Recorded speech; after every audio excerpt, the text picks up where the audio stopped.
Buenas tardes. Quería hacer un comentario de la siguiente noticia que salió publicada hoy por el blog Miami Opinion y Entérate Cuba.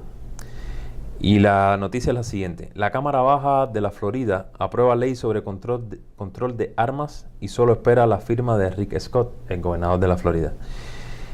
Y si empezamos a leer la noticia, nos vamos a dar cuenta que todo está enfocado en el control de las armas, en el control de las armas para las escuelas, cómo protegemos las escuelas, cómo amamos a los maestros, en algunas sugerencias de algunas personas dentro del gobierno.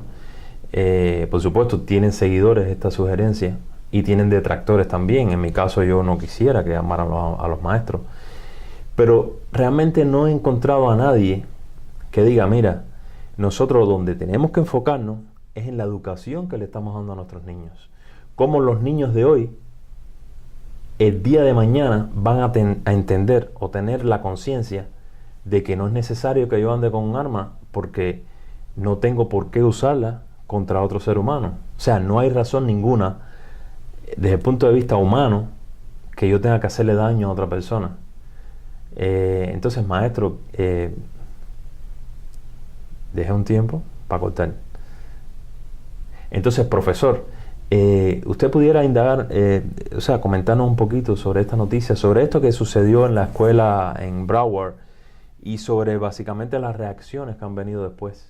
Bueno, primeramente, muy buenos días a todos que nos escuchan. Muchas gracias por la oportunidad de compartir algunas ideas con todos ustedes y gracias por el foro ese tan importante.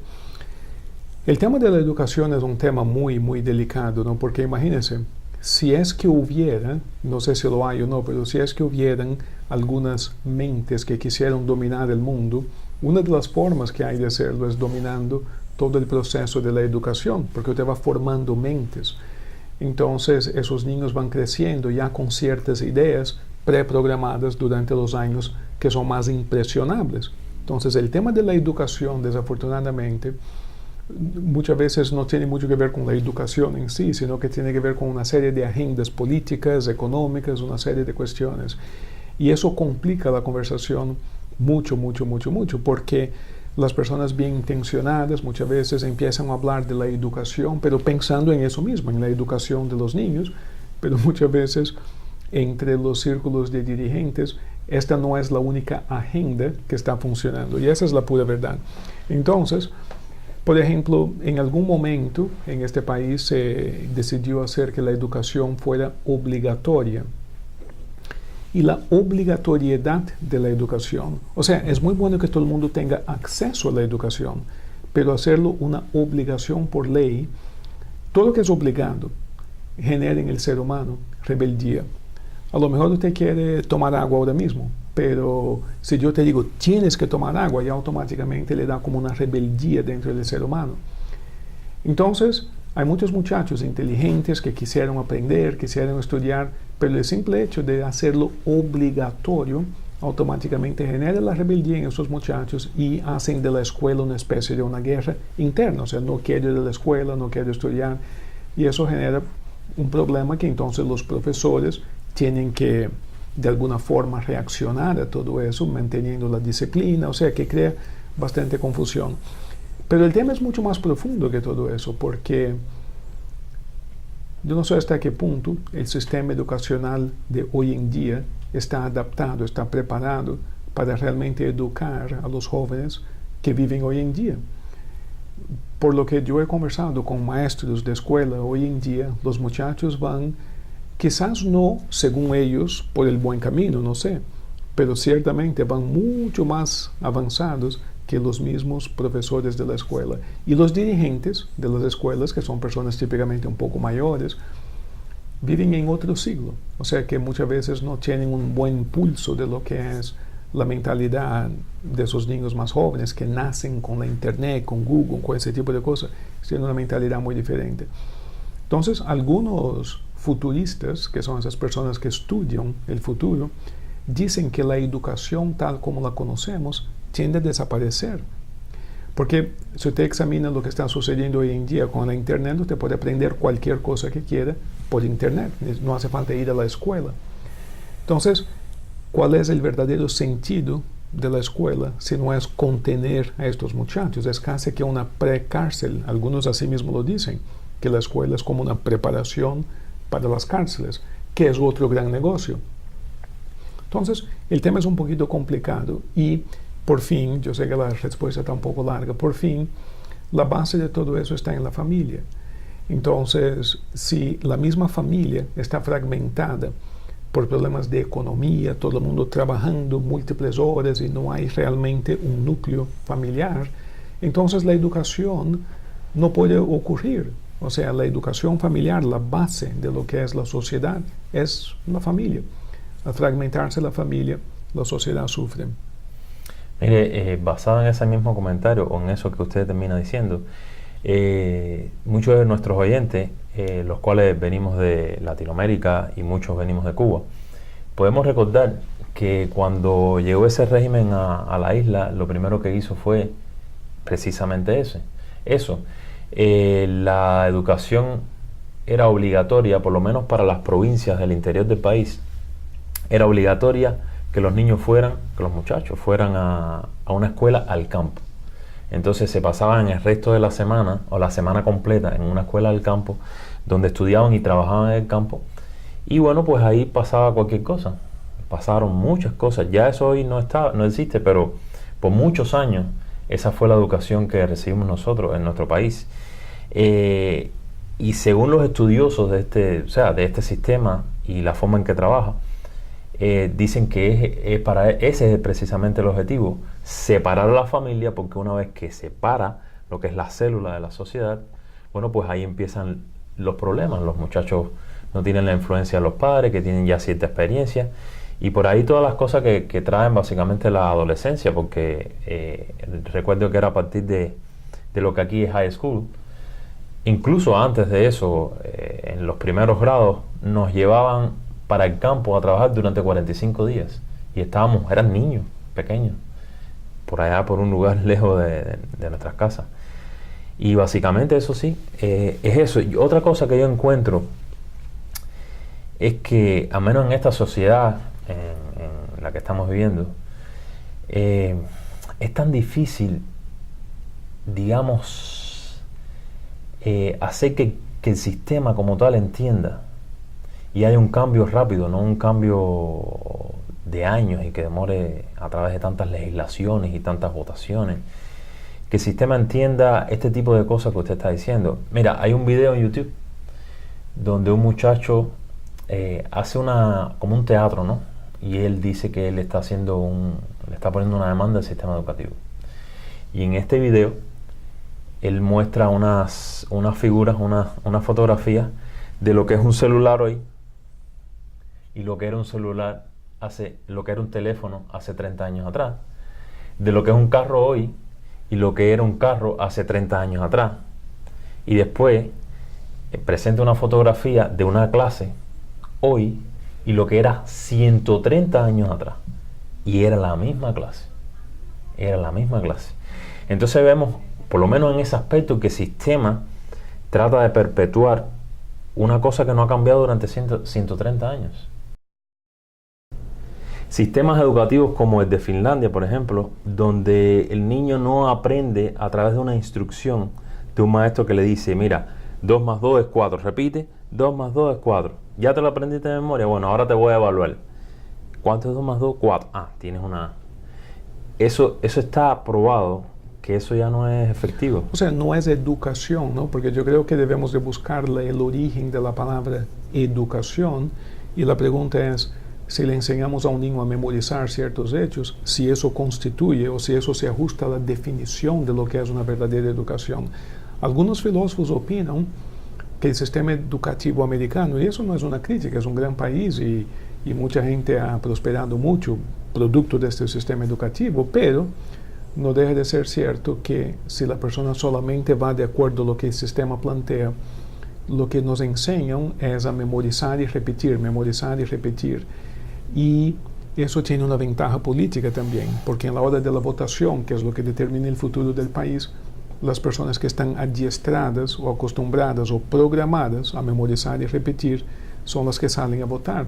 Entonces, Yo sé que ese tipo de conversación suena muy como de conspiración, ¿no? Pero posiblemente en el mundo existan distintos tipos de puntos de vista. Nosotros mismos estamos aquí tratando de compartir un punto de vista que creemos nosotros es sano, digamos así, pero por esta misma lógica existen otros grupos y otras personas también tratando de compartir su punto de vista, que también creen que es sano y muchas veces es completamente opuesto a lo que estamos planteando aquí. Por ejemplo, el que inventó el sistema de obligar la educación, a lo mejor lo hizo con muy buenas intenciones también, pero no necesariamente los resultados son positivos.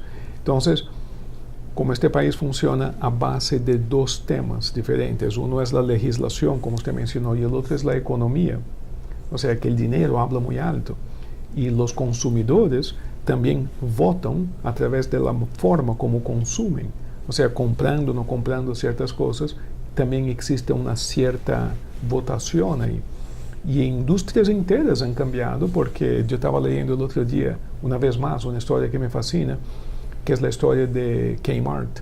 Entonces, aquí Kmart prácticamente desapareció por un grupo de American Family Coalition o algo así, un grupo de personas que creen en la sacralidad de la familia. Descubrieron que Walmart estaba vendiendo, eso en los años, principios de los años 80 o algo así. No Walmart, perdón, Kmart. Yo dije Walmart, Kmart. Estaban vendiendo artículos de pornografía, revistas, ese tipo de cosas, antes de la internet. Y ese grupo, pro familia, hizo como un boicot a lo que es Kmart. Y Kmart realmente nunca se recuperó de ese boicot. Y es un ejemplo de cómo con el bolsillo, con la economía, uno también vota. Y aquí pasa exactamente lo mismo. O sea, uno puede también votar de acuerdo a cómo uno escoge gastar sus recursos. Es verdad, pero eso nos está presentando un costo social tremendo. Y muy posiblemente, aunque no lo entendamos, posiblemente esto que acaba de suceder, que es bien triste, lo que sucedió en la escuela de Broward, es bien triste para las familias estas que están pasando por esta situación difícil en estos momentos, de haber perdido sus hijos, los maestros que murieron también. Pero ¿será que eso es responsabilidad de nosotros? En algún sentido, nosotros también somos responsables. Daniel, yo creo, mira, si en un organismo, ¿verdad?, una célula se enferma, por ejemplo, en un caso de cáncer, por ejemplo, decimos, aquí tienes un organismo y aquí hay un tumor, una tumoración.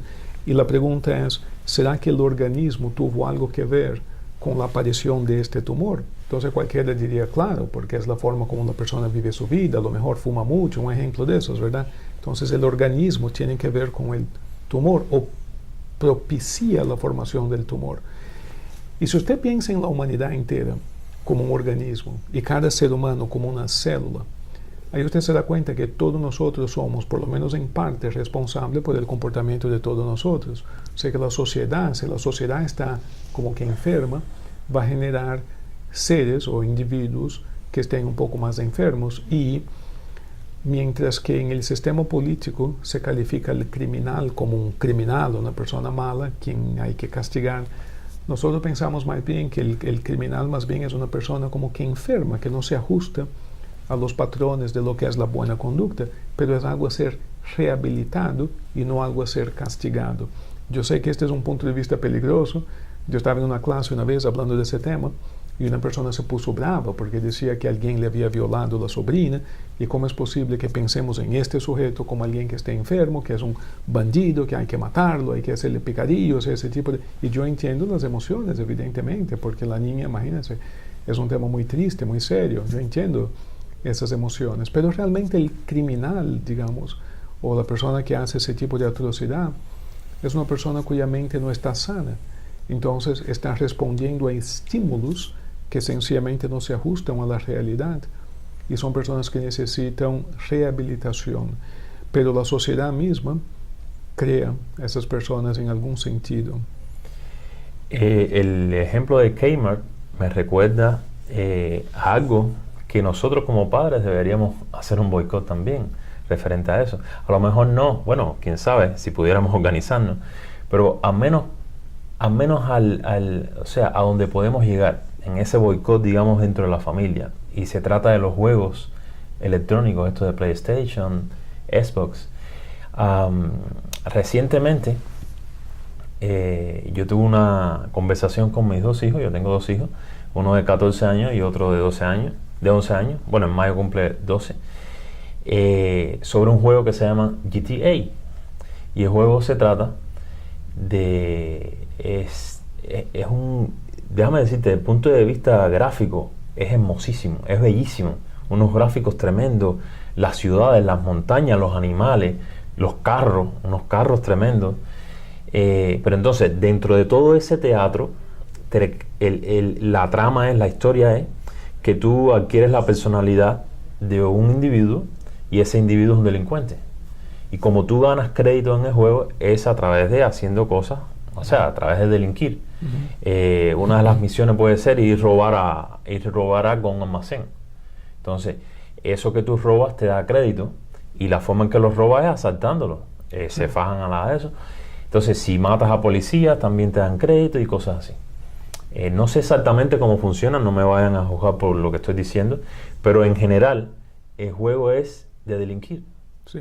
O sea, no hay conciencia. Sí, eso es un concepto interesante. Desde los años 30, por ahí, si no me falla la memoria, un señor, y él se llamaba el nombre con él, y ahora me viene el nombre de él, inventó un concepto interesantísimo. En esa época estaba empezando la industria de la aviación, y el problema era cómo usted enseña a un sujeto a volar un avión.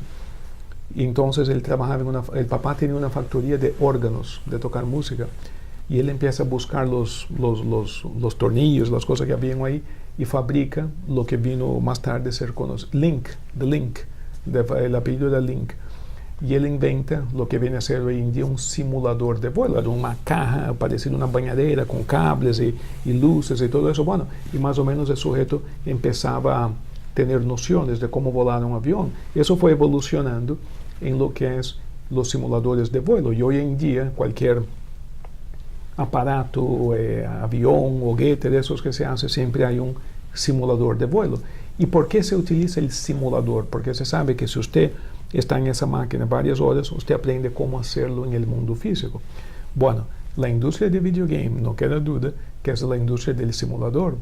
O sea, las personas juegan esos juegos varias veces y es como un piloto de avión aprendiendo a volar en el simulador. Usted aprende cómo robar el carro, cómo matar a la gente. Yo he visto algunos de esos juegos que a mí me da miedo. O sea, usted ve cómo la cabeza del sujeto explota, cómo se explota eso, explota aquello. Pero eso es un simulador de criminalidad. Entonces el joven que tiene la mente impresionable se va como que acostumbrando que así es como se vive. Ahora, en la generación anterior, nosotros, los padres de la generación anterior, que no teníamos nada de eso, muchas veces, usted es un padre alerta, te felicito, pero muchos padres, yo converso aquí en la clínica, dicen, no, mi hijo está tranquilo, mi hijo es un muchacho tranquilo, fíjese que se pasa el día jugando juegos. Y yo le pregunté, ¿qué juego? Dice, no, nada, jueguito de esos, jugando ahí con la computadora. Y yo le digo, señor, usted ha mirado esos juegos como son. O sea que los padres de la generación antigua asumen que por ser un juego es algo inocente de convertirse, o sea, algo así. Sí. Y yo le digo, no. Entonces la gráfica que ellos utilizan en los sonidos son análogo, por ejemplo. Es inmersivo. Es completamente inmersivo, pero es análogo a la cuestión del azúcar. Si usted a un bebé le da un poquito de azúcar en lugar de comida, el bebé siempre prefiere el azúcar, porque la naturaleza nos hizo preferir algo que te dé calorías inmediatas. Entonces, hay algo innato en el ser humano que prefiere el azúcar. Ahora, ¿qué sucede si a un bebé usted nada más que le da chocolate, azúcar y ese tipo de cosas? No va a crecer sano, tendrá problemas en el páncreas, la insulina, la diabetes, o sea, tiene un montón de problemas, ¿verdad? Porque no es sano ese tipo de alimentación solamente. Aquí pasa exactamente lo mismo. Al poner gráficas que fueron estudiadas por gente muy inteligente para que sean que apelan, que llaman, que son llamativas a la juventud, gráficas y sonidos, es como una carnada que te hace entrar en esta nueva realidad. Y luego, es como un sistema hipnótico, y luego te entrega un contenido, que es lo que usted está diciendo, que es un entrenamiento hacia la criminalidad. Es algo muy triste, pero la única solución que existe en un país libre, y es mejor que continúe siendo libre, entonces el sujeto tiene el derecho de crear un juego violento, pero el padre o la madre tiene el derecho también de decir, no, en nuestra casa no hay ese tipo de juego. Usted me está diciendo que esos juegos programan a los niños, Sí, de cierta forma. Absolutamente que sí. ¿Y en qué consiste este tipo de programación? O ¿Cómo sea, que? ¿cómo es que trabaja este tipo de programación? Son técnicas muy bien estudiadas y muy inteligentes, que son las mismas técnicas de hipnosis, por ejemplo, para la terapia, son las mismas técnicas. Recuérdense que en esas industrias de juegos hay mucha gente muy inteligente, muy preparada. Eso no es una persona en una salita que hace un juego de esos. Son enormes, son industrias con mucha gente muy inteligente. Entonces, las imágenes, los colores, los sonidos, o sea, toda esa combinación de ¿cómo se dice? Input sensorial, o sea, toda esa información sensorial está hecha para absorber la atención del sujeto, del niño en este caso. Entonces ahí juegan dos cosas. Usted absorbe la atención y como que la distrae. Mientras tanto, entra a la parte subconsciente de la mente un contenido, que es exactamente lo que hacen los hipnotistas. Usted distrae la atención por un lado y utiliza sugestiones hipnóticas para un cambio. En este caso, en la terapia, se supone que el cambio que estamos buscando sea lo que el sujeto quiere lograr o quiere lograr. En el caso de los niños, muchas veces ellos mismos no se dan cuenta, piensan que es un mero entretenimiento, pero se están programando con técnicas de violencia muy avanzadas.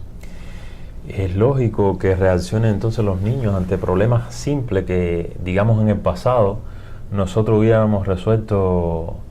Por ejemplo, en este caso en particular, donde el muchacho se puso celoso con la novia porque la novia ya lo abandonó. Entonces, como quería... O sea, no fue solamente eso, pero eso fue como el gatillo, ¿sabes? La chispa que ya hizo explotar la bomba.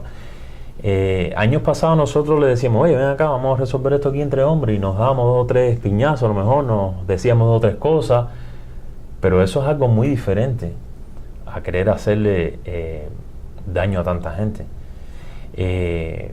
Y vuelvo al tema, no es solamente responsabilidad de la legislación y del gobierno tratando de hacer escuelas más seguras.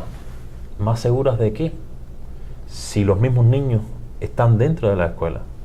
O sea... Sí, tendría que eliminar todos los niños. Exactamente.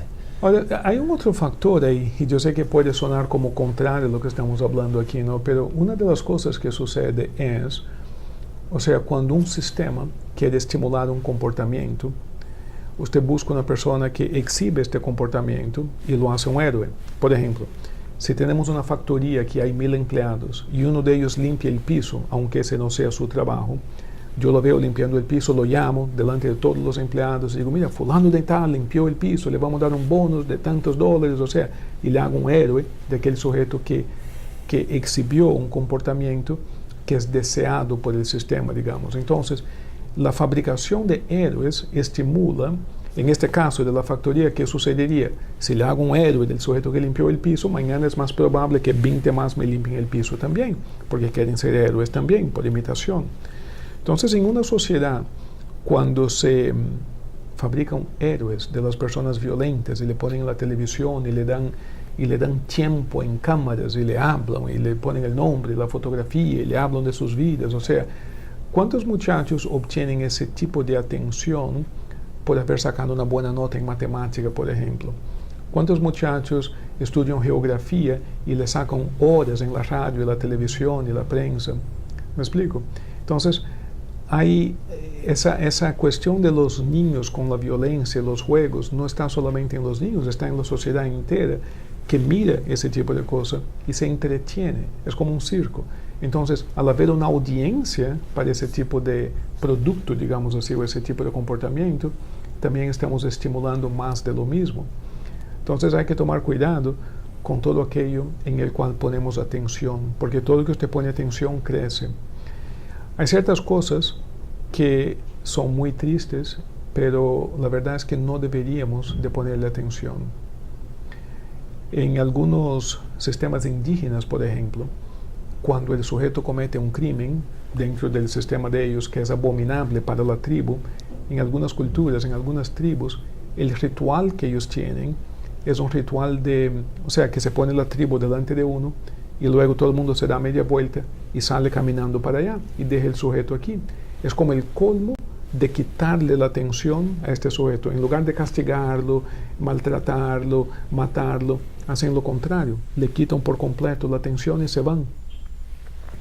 Entonces, la energía más poderosa que tenemos como sociedad no es la energía nuclear ni nada de eso. La energía más poderosa que existe es la atención, que es la energía con la cual todo crece. Entonces, podemos hablar de los niños que están jugando juegos de violencia, pero podemos hablar de la sociedad como un todo, que le pone mucha atención a cosas que si no le pusiéramos ninguna atención no crecerían. Bueno, profesor, hemos estado hablando en profundidad, o más bien en generalidad, de los problemas, o sea, cómo es que se dice, los problemas que está sufriendo la sociedad hoy. Me gustaría entrar un poquito en cuál sería la posible o las posibles solución en que una persona que nos esté escuchando ahora mismo, sentado en su casa, frente a la computadora, a través del teléfono, pueda llevar a cabo en su casa, en el universo de él, que es su familia, sus hijos, sus amistades, su trabajo. Bueno, gracias. Yo creo que hay tres puntos importantes ahí. Número uno, hay un principio, es un principio filosófico muy antiguo, que es el principio del combate. Fíjese, todo que usted combate, crece, porque todo combate implica oposición, y la oposición fortalece a ambos lados. O sea, si hay oposición, se fortalece. Yo me recuerdo, por ejemplo, hace muchos años, cuando un presidente empezó a hablar de una guerra a las drogas, que se iban a eliminar las drogas del país, no va a haber más drogas. Y si usted busca las estadísticas, el consumo y el uso de drogas y los crímenes relacionados a la droga solamente aumentaron después de la guerra a la droga. Quiere decir que el combate aumenta la condición. Entonces, si la sociedad combate el crimen o los criminales de esta manera como lo hacemos, o sea, con más violencia, realmente no estamos arreglando el problema, sino que estamos contribuyendo al problema. Y yo entiendo perfectamente bien que algunos dicen que este punto de vista es demasiadamente inocente para que funcione en una sociedad tan compleja como la nuestra, pero no es un punto de vista inocente. Yo no estoy diciendo que deberíamos de permitir el crimen, yo lo que estoy diciendo es que no deberíamos de combatir al sujeto que desafortunadamente tiene la enfermedad del crimen. O sea, deberíamos separarlo de la sociedad, pero no con la visión de punirlo o castigarlo, sino con la visión de rehabilitarlo, de curarlo. O sea, mirarlo como un enfermo, una persona que está enferma, que no puede participar de la sociedad, como si fuera un contagio. O sea, es una enfermedad contagiosa y hay que separarlo, pero tratarlo bien como un ser humano, como un hijo de Dios, y ayudarlo a recapacitar o rehabilitarse. Entonces, ese punto de vista combativo, combatiente hacia el mal, crea mal. Entonces, cuando tratamos al prójimo, aunque he cometido un crimen, cuando lo tratamos con amor y perdón, pero con la rehabilitación, entonces ayudamos a la sociedad a mejorar. Eso es número uno. Número dos, dentro de la familia, tenemos que recuestionar la cuestión del consumo, de los gastos, de la economía de la familia, porque yo llevo 21 años trabajando en el tema de la terapia. Muchas veces viene una madre, por ejemplo, y me dice, yo estoy desesperada porque necesito trabajar. Y cuando sacamos las cuentas, muchas veces la persona se da cuenta que gana $20 por semana cuando saca los gastos de carro, de ropa, de estacionamiento, de gasolina para ir a trabajar. Muchas veces no es tanto así. Y si hacemos algunos cortes en la economía familiar, a lo mejor no hace falta trabajar tantas horas y entonces podemos pasar más tiempo con los niños. Y ese tiempo es importante porque podemos ayudarlo, en lugar de pasar horas jugando videogames, lo podemos ayudar a hacer tareas que le hagan sentirse orgullosos de ellos mismos. Fíjese, en nuestra sociedad se habla mucho de la autoestima, el autoestima, el autoestima, el autoestima. Entonces regálale eso, dale aquello, ponle la marca tal para que tenga autoestima. Bueno, señores, con todo respeto, el autoestima no viene de nada de afuera hacia adentro. El autoestima suyo viene de sus propios logros. Cuando usted limpia su cuarto, por ejemplo, o arregla su cama y lo hace bien, de ahí viene su autoestima. Te lo hace bien, mejor que nadie. Entonces uno dice, wow, yo puedo limpiar un cuarto, puedo arreglar mi cama. Cuando usted estudia geografía o matemática o lo que sea, o literatura, y saca una buena nota, de ahí viene su autoestima, porque existe algo bueno. Pero entonces los niños son impresionables.